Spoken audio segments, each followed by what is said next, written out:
thesis on which you will write, اور آپ کا سارا فوکس اسی پر ہوگا کہ میں اس کے آرگیومنٹس اینڈ کاؤنٹر آرگیومنٹس، دلائل اور جوابی دلائل دے سکوں.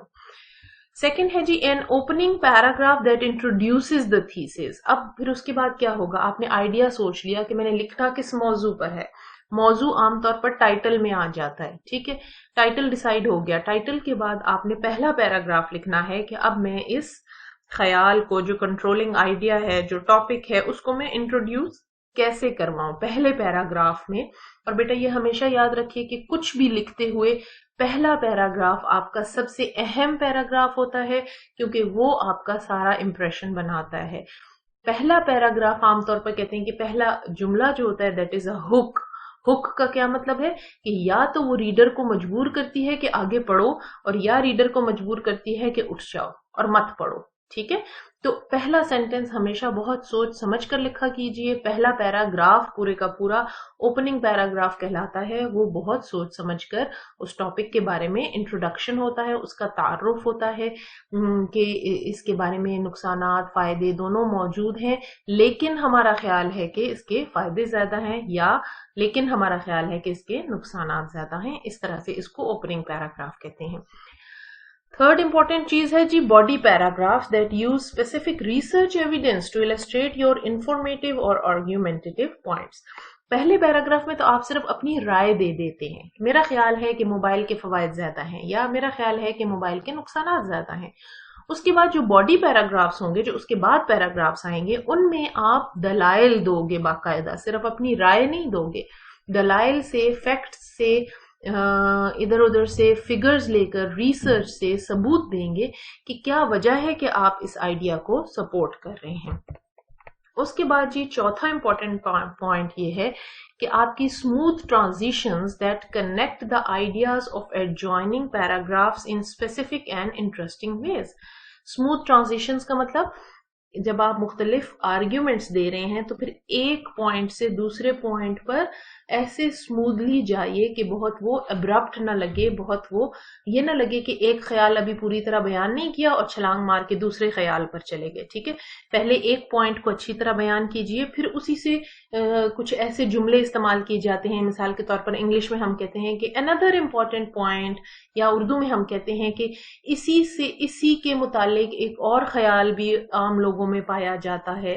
اس طرح کی ہم جملے استعمال کر کے، اس طرح کی ٹرانزیشنز استعمال کر کے ایک پوائنٹ کو ایکسپلین کرنے کے بعد دوسرے پوائنٹ کے ساتھ اس کو جوڑتے ہیں. ایڈجوائننگ پیراگرافس، اس کے بعد جڑے ہوئے پیراگرافس. ٹھیک ہے، تو ایک پیراگراف کا آخر جو ہے، آخری لائن، وہ دوسرے پیراگراف کی پہلی لائن سے کسی نہ کسی انداز میں جڑی ہونی چاہیے. چاہے آپ یہ کہیں کہ اب ہم اس کے دوسرے پہلوؤں کا خیال کرتے ہیں، دوسرے پہلوؤں کا جائزہ لیتے ہیں، یا انگلش میں آپ کہیں کہ now in the next paragraphs we will consider the negative points of the usage of mobile. اس طرح کی اگلے پیراگراف کے بارے میں تھوڑی سی رائے دی جاتی ہے کہ آنے والے پیراگراف میں کیا کہا جائے گا. Use of counter arguments to summarize and refute opposing positions. پھر ایک اچھا persuasive essay جو ہے اس میں counter arguments بھی دیے جاتے ہیں. Arguments تو وہ ہیں جو آپ کے ذہن میں ہیں، ٹھیک ہے، لیکن آپ یہ سوچتے ہو کہ کچھ لوگ اس بات کے مخالف بھی ہیں یقیناً، تو آخر جو مخالف ہیں ان کا آرگیومنٹ زیر بحث لا کر پھر آپ اس کا جواب دیتے ہو. مثال کے طور پر عام طور پر بچے موبائل کے استعمال کی بہت فیور میں ہوتے ہیں، ٹھیک ہے، اور اچھا استعمال اس کا برا بھی نہیں ہے اگر حد میں رہا جائے تو یہ بات اب بچوں کو بھی معلوم ہے کہ اکثر ایڈلٹس، آپ کے پیرنٹس، آپ کے ٹیچرز آپ کو کہتے ہیں کہ موبائل کا بہت زیادہ استعمال مت کیجیے. تو اسی بات کو آپ کاؤنٹر آرگیومنٹ کے طور پہ استعمال کر کے کہہ سکتے ہو کہ many adults and many experts they are not in favor of using mobile too much.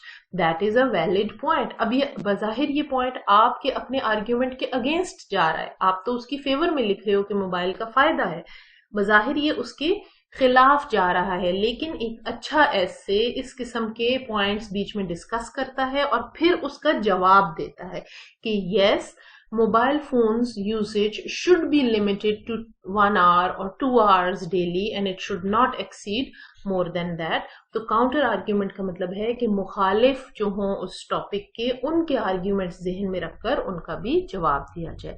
And finally, a conclusion that emphasizes your central idea without being repetitive. Conclusion بہت ضروری ہوتا ہے، جس طرح اوپننگ پیراگراف بہت ضروری ہے اسی طرح کنکلوژن بھی آپ کے کسی بھی ایسے کو خوبصورتی اس کی بڑھاتا ہے، اس کو ایک امپریسو لک دیتا ہے. جب تک آپ پراپر کنکلوژن نہیں دیتے ہو، جب تک آپ کنکلوڈنگ نوٹ ایڈ نہیں کرتے ہو پیراگراف ایسے کے آخر میں، تو ایسے کسی خاص نتیجے پر نہیں پہنچتا. اس لیے یہ بھی بہت ضروری ہے. نیکسٹ ویڈیو میں بیٹا میں آپ کو ایک پرسویسو ایسے لکھواؤں گی جو آپ کی ایکسرسائز میں ہی دیا ہوا ہے، اور اس میں یہ سارے پوائنٹس جو ہم نے 5 پوائنٹس ڈسکس کیے ہیں یہ سب ہم اس میں دیکھیں گے کہ کہاں کون سا پوائنٹ آ رہا ہے اور کس طرح سے ہم نے یہ اپنی رائٹنگ میں لے کے آنے ہیں. یہ ایسے لکھوانے کا مقصد صرف یہ نہیں ہے کہ آپ اس کا رٹا لگا لیں یا آپ اس کو صرف اپنی کاپی میں لکھ لیں. لکھیں گے تو ضرور، لیکن اس کا مقصد یہ ہے کہ آپ کو ایک سیمپل دیا جائے اور آئندہ آپ بھی انشاءاللہ اس قسم کے پرسویسو ایسیز خود سے لکھ سکیں. یہ سارے پوائنٹس آپ ذہن میں رکھیں اور ان کو سامنے رکھتے ہوئے خود سے آپ ایسے لکھ سکیں.